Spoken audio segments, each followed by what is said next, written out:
মানচিত্রে নেই যে দ্বীপ, সেখানে গেলে মানুষ আর আগের মতো ফিরে আসে না।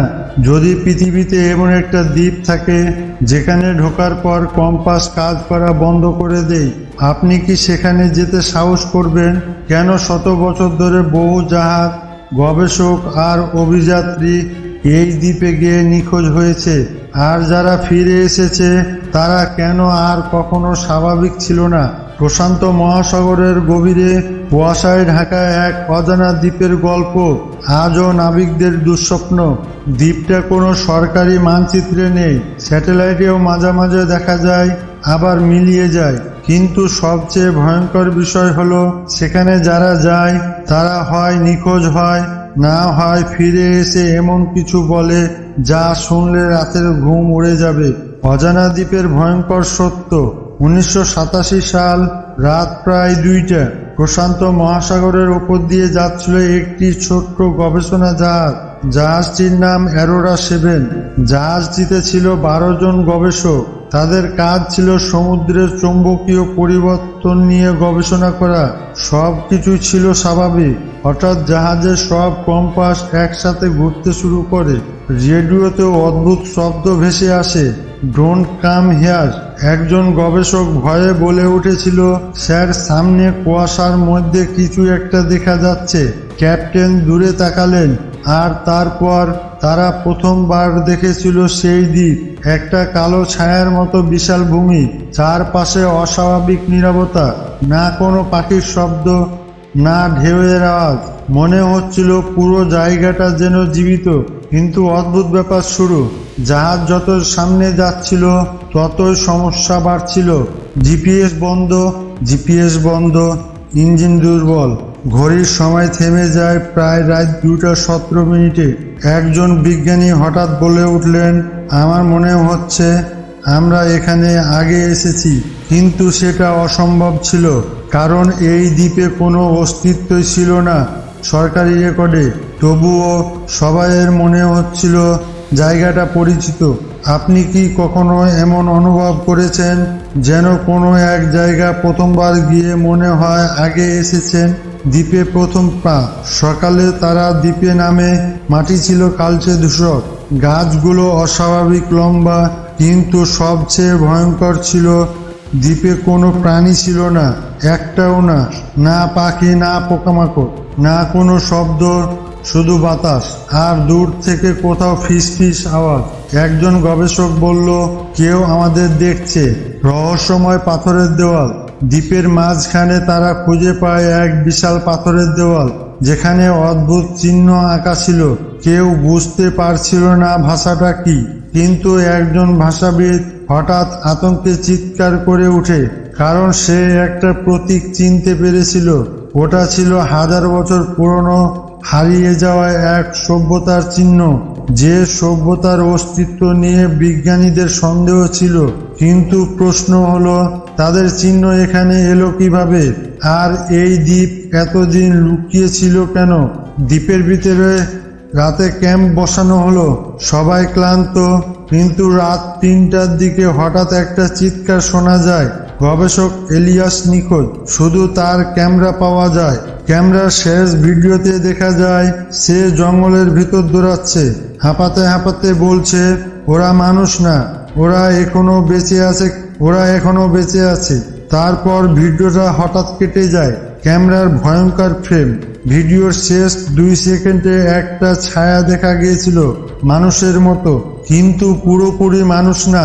চোখ দুটো অস্বাভাবিক সাদা, তার মুখে ছিল অদ্ভুত হাসি।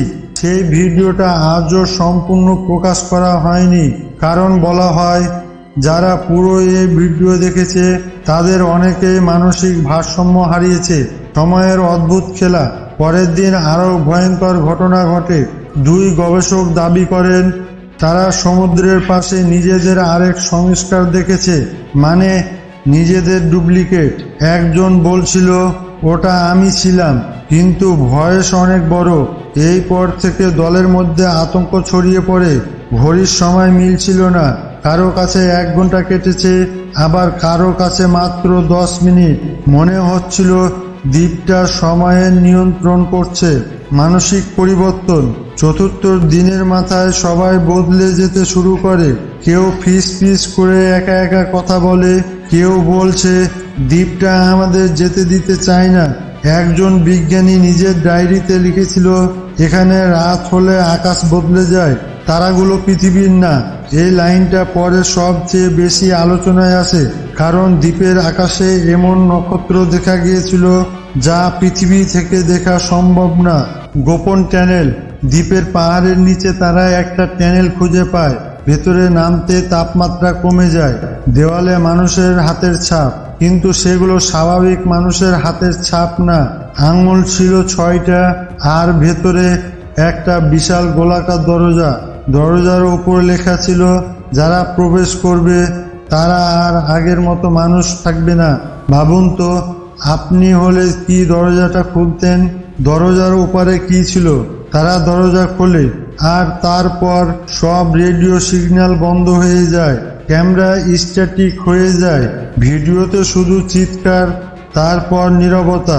3 দিন পর উদ্ধারকারী দল সেখানে পৌঁছায়, কিন্তু দ্বীপে কাউকে পাওয়া যায়নি। শুধু ক্যাম্প ছিল, খাবার ছিল, যন্ত্রপাতি ছিল, কিন্তু মানুষগুলো যেন হাওয়ায় মিলিয়ে গেছে। একমাত্র জীবিত ব্যক্তি। 4 মাস পরে একজন গবেষক ফিরে আসে। সমুদ্রের মাঝে ভাসতে দেখা যায় তাকে, কিন্তু সমস্যা হলো সে নিজের নামও মনে করতে পারছিল না। শুধু একটা কথা বারবার বলছিল, দরজাটা বন্ধ রাখো। তার শরীরে অদ্ভুত চিহ্ন ছিল, আর সবচেয়ে ভয়ঙ্কর ব্যাপার, তার বয়স যেন কয়েক বছর বেড়ে গিয়েছিল। মাত্র 4 মাসের চুল পুরো সাদা। এই দ্বীপ সম্পর্কে সরকার যা লুকিয়েছে, কিছু গোপন নথি পরে ফাঁস হয়, যেখানে দাবি করা হয়েছিল এই দ্বীপ বহু বছর ধরে বিভিন্ন দেশের নজরদারিতে ছিল, কারণ জায়গাটিতে অস্বাভাবিক চৌম্বক শক্তি পাওয়া যায়। অনেকে বিশ্বাস করে দ্বীপটা আসলে পৃথিবীর না, আবার কেউ বলে এটা হারিয়ে যাওয়া প্রাচীন সভ্যতার গোপন ঘাঁটি। কেউ কেউ আরো ভয়ঙ্কর কথা বলে, দ্বীপটা নাকি জীবিত, এটা মানুষকে ডাকে, তারপর আটকে ফেলে। শেষ টুইস্ট হলো 2019 সালে একটি স্যাটেলাইট ছবিতে আবার সেই দ্বীপ দেখা যায়। একই আকৃতি, একই কালো পাহাড়, কিন্তু সবচেয়ে ভয়ঙ্কর বিষয় হলো ছবিতে সৈকতের পাশে 11 জন মানুষ দাঁড়িয়েছিল, ঠিক অ্যারোরা 7 এর নিখোঁজ হওয়া 11 জন গবেষকের মতো।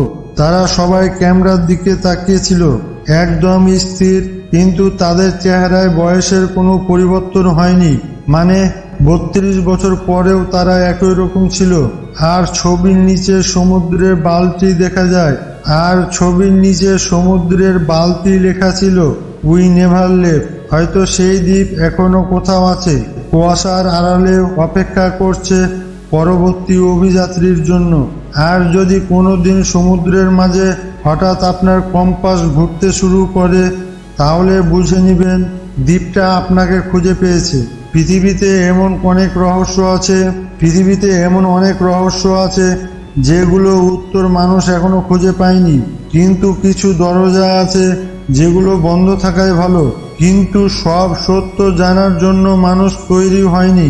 আপনি কি কখনো বিশ্বাস করেন এই যে দ্বীপ সত্যি ছিল, নাকি এটা শুধু একটা ভয়ঙ্কর পরীক্ষা? কমেন্টে আপনার মতামত জানান। আর এমন আরও অজানা রহস্য জানতে এখনো এআরবি মিস্ট্রি চ্যানেলটি সাবস্ক্রাইব করুন।